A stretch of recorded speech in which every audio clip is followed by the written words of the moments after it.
नमस्कार सभी को, स्वागत है आपका हमारे YouTube चैनल पर। जैसा कि हमने पिछले अध्याय में पढ़ा था हिंदी भाषा की व्याकरण के बारे में, तो उसमें हमने जो शुरुआत करते हुए भाषा की जानकारी ली थी, उसके पश्चात अगला जो हमारा शिक्षण बिंदु था वो था वर्ण, यानी कि वर्ण क्या होते हैं, उसके क्या क्या प्रकार होते हैं तथा वर्णमाला से संबंधित हमने चर्चा की थी। अब जो आज का अपना जो शिक्षण बिंदु है वो है उन वर्णों को जो हम उच्चारण करते हैं, यानी वो उच्चारित कहाँ से होते हैं। अर्थात हमारा जो आज का शिक्षण बिंदु है वो है उच्चारण स्थान। क्या है बच्चों?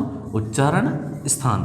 अर्थात कि हम जिन वर्णों को बोलते हैं, जिन वर्णों को बोलते समय हमारे मुख विवर से वायु जो है वो कहाँ से घर्षण करती है, अथवा जीवा जो है वो मुख के किस अंग को स्पर्श करती है, किस प्रकार से जो वर्ण का उच्चारण करते हैं वो किस प्रकार से हमारे मुख विवर से उच्चारित होता है, उसको उच्चारित करने में मुख विवर का कौन कौन सा भाग जो है वो हमें सहायता देता है। इस संदर्भ में आज हम थोड़ी चर्चा कर लेते हैं कि जिन वर्णों का हम उच्चारित करते हैं उनका उच्चारण स्थान कौन सा होता है। अगर बात करें हमारे मुख के अंदर से उच्चारण होने वाला सबसे पहला जो स्थान है वो है कंठ। कौन सा है बच्चों?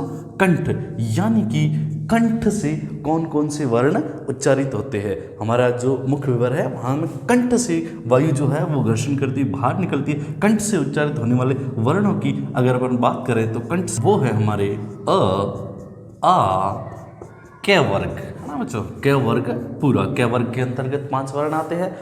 पिछली वीडियो में भी हमने चर्चा की थी कि वर्गीय, यानी कि वर्ग उसके अंतर्गत, उस वर्ग के अंतर्गत प्रथम वर्ण के साथ उसका पूरा वर्ग आएगा, यानी 500 का 500 वर्ण आएंगे। तो यहाँ पर क्या वर्ग का अर्थ होता? क, ख, ग, घ, ng, ये 500 वर्ण आएंगे। इसके अलावा एक और आता है ह। जी हाँ, ह जो जिसको अपन ने ऊष्म वर्ण के अंतर्गत पढ़ा था, इसका भी उच्चारण स्थान जो है वो कौन सा होता है?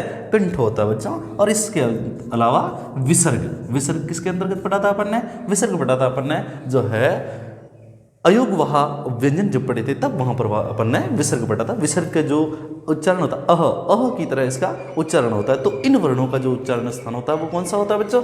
कंठ होता है। यानी कंठ की सहायता से ये वर्ण बोले जाते हैं ना, हमारे मुख विवर से वो भाग जो इन वर्णों को बोलने में सहायता देता है वही उसका वर्ण का उच्चारण स्थान हो जाता है। तो यहाँ पर इसका संस्कृत के अंतर्गत अगर कहें तो इसका सूत्र होगा अकुह विसर्जनीयानाम कंठ। अर्थात अ, आ, के वर्ग, ह तथा विसर्ग जो है इनका उच्चारण स्थान कौन सा होता है? कंठ होता है। अगले उच्चारण स्थान की अगर हम चर्चा करें तो 2 नंबर का जो हमारा उच्चारण स्थान है वो है तालु। कौन सा है बच्चों?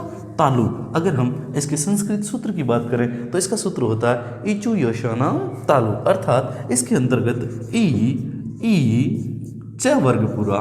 हाँ बच्चा, च वर्ग। च वर्ग के अंतर्गत च, छ, ज, झ, ञ ये वर्ण जो है वो आते हैं किसके अंतर्गत? तालु। इनका उच्चारण स्थान जो है वो होता है तालु। तथा य और श, इनका जो उच्चारण स्थान जो होता है वो कौन सा होता है? तालु होता है।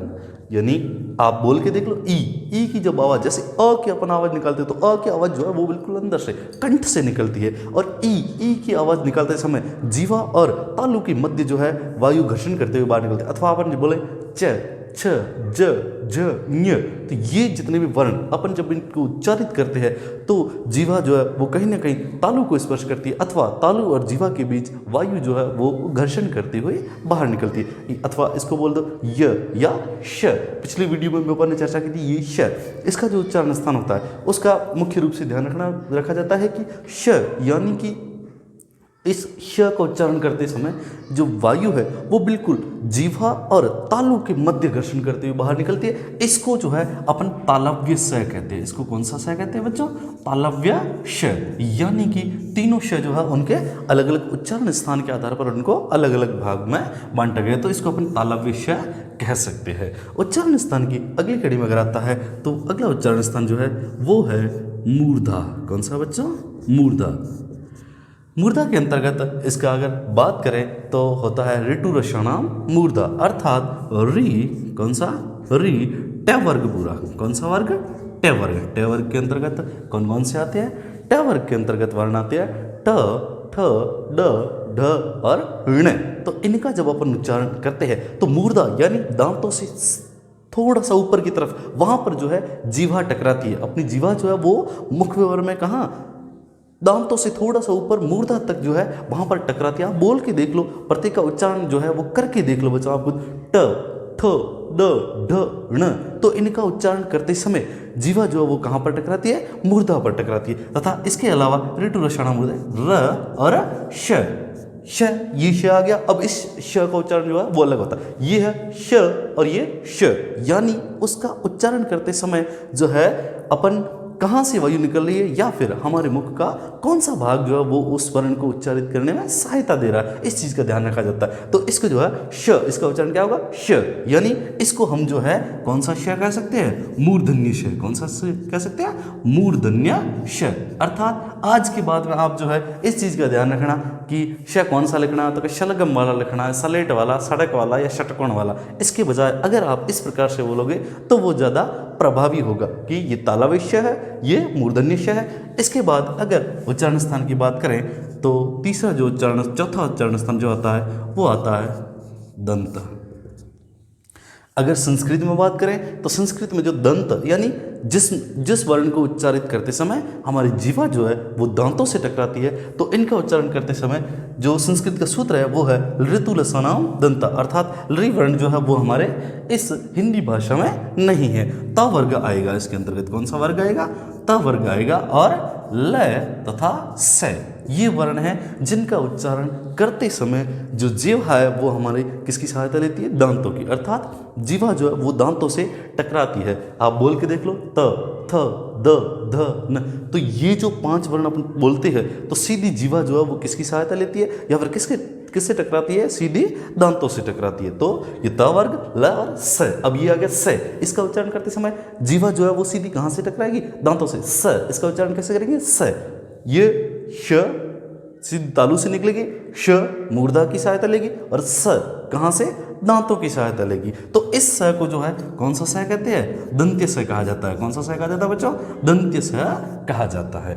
अब इसके बाद अपन जो नेक्स्ट अगला जो हमारा उच्चारण स्थान है वह है ओष्ठ। कौन सा है, ओष्ठ, अर्थात होठों की सहायता से, यानी ऐसे कौन से वर्ण हैं जिनको हम होठों की सहायता से बोलते हैं। तो वो वर्ण है उ, उ और प वर्ग। कौन सा वर्ग, प वर्ग। कौन सा वर्ग होता है, प। इसमें एक और नुक्ता चिन्ह जो लगता है जिसको अपन पद्मानियन हम कहते हैं, उनका भी उच्चारण स्थान जो है वो यही होता है, प फ।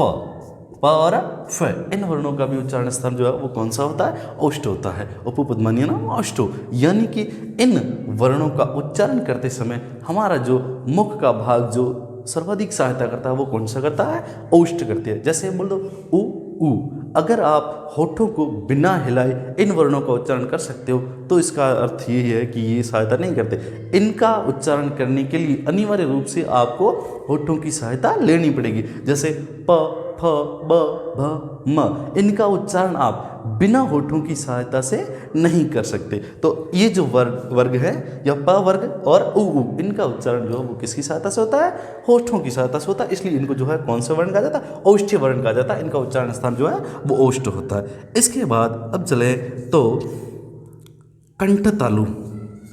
कौन सा होता है, कंठ तालु, यानी इसमें 2 उच्चारण स्थान एक साथ कार्य कर रहे हैं। कंठ तालु कैसे होता है, ये कहा जाता है ए और ऐ का उच्चारण स्थान होता है। किसका उच्चारण स्थान होता है, ए और ऐ का उच्चारण स्थान कंठ तालु होता है। ये कैसे होता है, इसमें कंठ और तालु दोनों किस प्रकार से सहायता करते हैं, तो इसको समझने के लिए जैसे कि हमारे पास जो मूल वर्ण थे अ इ उ री, ये 4 मूल वर्ण थे। अगर ए का निर्माण हुआ है तो वो हुआ है अ वर्ण के अंदर ई को मिलाने पर। किससे हुआ, अ वर्ण के अंदर ई को मिलाने पर जो है ए का निर्माण हुआ है। तो अब अगर बात करें, जैसे अपन जब संधि बढ़ेंगे तब भी इसके बारे में चर्चा करेंगे कि तो अ और ई के मिलने से ए होता और वो गुण संधि होती। तो वो यही है कि जब शुरुआत में स्वरों का जो निर्माण हुआ तब भी मूल स्वरों से जो है फिर दूसरे स्वर बनाए गए थे। तो अ और ई के मिलने से ए बना है। अब देख लो, अब ए का उच्चारण स्थान जो है वो कंठ तालु कैसे हो रहा है, सीधी सी बात है। आप अ का उच्चारण स्थान देख लो, अ का उच्चारण स्थान कौन सा है, कंठ है, और अब ई का उच्चारण स्थान कौन सा है, तालु है, तो कंठ तालु। तो ए का उच्चारण करने के लिए कंठ और तालु दोनों जो है इसमें सहायता करते हैं। तो इसका जो संस्कृत सूत्र की बात करें वो कहते हैं अद्वैतो कंठ तालु, यानी कंठ और तालु दोनों इसमें सहायता करते हैं। अगला जो उच्चारण स्थान है वो है कंठोष्ठ। कौन सा है? कंठोष्ठ। यानी इसमें भी दो उच्चारण स्थान है, कंठ और ओष्ठ। तो कंठोष्ठ में जो है दो वर्ण आते हैं, वो है ओ और औ। कौन से बच्चा? ओ और औ। इसमें भी अब देखो कंठोष्ठ जो है वो कैसे हो रहा है। पहले मैंने बताया जो मूल स्वर थे उसके बाद में दूसरे स्वरों का निर्माण किया गया। अब देखो जैसे अ, ये जो ओ का निर्माण हुआ वो किससे हुआ? अ और ऊ के मिलने से। अ और किसके मिलने से? ऊ के मिलने से ओ का निर्माण हुआ। जैसे अपन संधि में जब पढ़ते हैं, गुण संधि के अंतर्गत पढ़ते हैं, तब भी पढ़ेंगे कि अ और ऊ के मिलने से ओ का निर्माण होता है। तो देख लो यहाँ पर अ का उच्चारण स्थान तो वही कौन सा है? कंठ है। और ऊ का उच्चारण स्थान जो है वो कौन सा है? ओष्ठ है। इसलिए ओ का उच्चारण स्थान जो है वो क्या हो गया? कंठोष्ठ। ओ का उच्चारण स्थान कौन सा हो गया? कंठोष्ठ। तो ये कंठोष्ठ के अंतर्गत ओ और औ, यानी ओ औ इनको बोलने के लिए कंठ की भी सहायता ली जाती है और ओष्ठों की भी सहायता ली जाती है। दोनों जो हमारे मुख के भाग जो है ये इनको बोलने में अपनी सहायता देते हैं, इसीलिए इनके उच्चारण स्थान जो है वो कितने हो गए? 2 हो गए। अब बात करें किसकी, तो वह वर्ण जो है वह दंतोष्ठ। कौन सा है? दंतोष्ठ। अर्थात दांत और ओष्ठ दोनों वर्ण को बोलने के लिए सहायता देते हैं। तो इसके अंतर्गत आने वाला एक ही वर्ण है, वो कौन सा है? व, जिसको संस्कृत के अंतर्गत कहते हैं वकारस्य दंतोष्ठ। अर्थात व का उच्चारण स्थान जो है वो दंत और ओष्ठ दोनों की सहायता से होता है। अगर इन दोनों की सहायता नहीं ली जाए तो व का उच्चारण जो है वो असंभव है। जैसे बोल के देख लो, व ओष्ठ जो है वो दंत को टकराते हुए वहां से बाहर निकलता है, तभी जो है उसकी आवाज़ निकलती है व। इसके अलावा हम जो है इसका उच्चारण नहीं कर सकते। अगर बात करें नासिका, कौन सी? नासिका। तो नासिका से बोले जाने वाले वर्ण कौन से हैं? तो सबसे पहले तो अगर जो वर्गीय वर्ण है, वर्गीय वर्ण का पंचम वर्ण, पांचों के पांचों जो वर्गीय वर्ण है उसका जो अंतिम वर्ण पंचम वर्ण जो है वो किसके अंतर्गत आएगा? नासिका के अंतर्गत आएगा। जैसे ग, ञ, ण, न और म, ये पांचों वर्ण जो है वो किसके अंतर्गत आएंगे? नासिका के अंतर्गत आएंगे। और इसके अलावा अनुस्वार का भी उच्चारण जो है वो कौन सा होता है? नासिका ही होता है। यानी इनको बोलने के लिए नासिका की सहायता ली जाती है। यानी जो आवाज़ है वो कहीं ना कहीं जो है नासिका से निकलती है। कहाँ से निकलती है? नासिका से। ये पांचों वर्गीय वर्ण जो है, ये वर्गीय वर्ण वहाँ स्वयं के उच्चारण स्थान के साथ भी रहेंगे तथा नासिका के अंतर्गत भी आएंगे। जैसे ग, ञ, ण, न, म, इनका उच्चारण स्थान करने के लिए कहीं ना कहीं हमें जो है किसकी सहायता लेनी पड़ती है? इनका जो मूल उच्चारण स्थान है वो तो है ही है, इसके अलावा हमें जो है नासिका की सहायता भी लेनी पड़ सकती है। तो इन उच्चारण स्थानों में हमने जो अभी चर्चा की, एक हल्का सा सवाल है आपसे छोटा सा कि ऐसे कितने वर्ण हैं जिनके 2 उच्चारण स्थान है ना? ऐसे वर्णों की संख्या जिनको 2 उच्चारण स्थानों की सहायता से बोला जाता है। ऐसे वर्ण देख के बता दीजिए। इसमें जैसे 2 उच्चारण स्थान वाले 2, 4, 6 और 7, यानी कि कुल जो है इसमें 10 वर्ण होते हैं। कितने होते हैं? 10 वर्ण होते हैं। एक तो 5 जो वर्ण जो वर्गीय व्यंजन है, इसके अलावा एक व, ओ, औ और ए, ऐ। तो अगर आपसे बोला जाए कि 2 उच्चारण स्थान वाले जो वर्ण हैं उनकी संख्या कितनी है वर्णमाला में, तो उनकी संख्या कितनी है? 10 है। आज हमने वर्णों के उच्चारण स्थान से संबंधित सामान्य सी चर्चा की। अगले शिक्षण बिंदु के साथ हम फिर मिलते हैं नए वीडियो के साथ। धन्यवाद।